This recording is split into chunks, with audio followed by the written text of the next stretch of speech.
సేవలో నన్ను వాడుకొనుము, పనికొచ్చే పాత్రగా నన్ను మలచుము దేవా.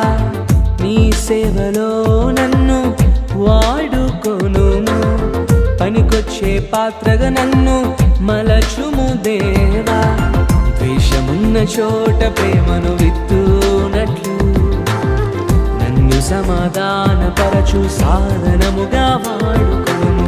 ద్వేషమున్న చోట ప్రేమను విత్తునట్లు నన్ను సమాధానపరచు సాధనముగా వాడుకొనుము. మరువగలనా నీ ప్రేమ, విడువగలనా నీ స్నేహం, మరువగలనా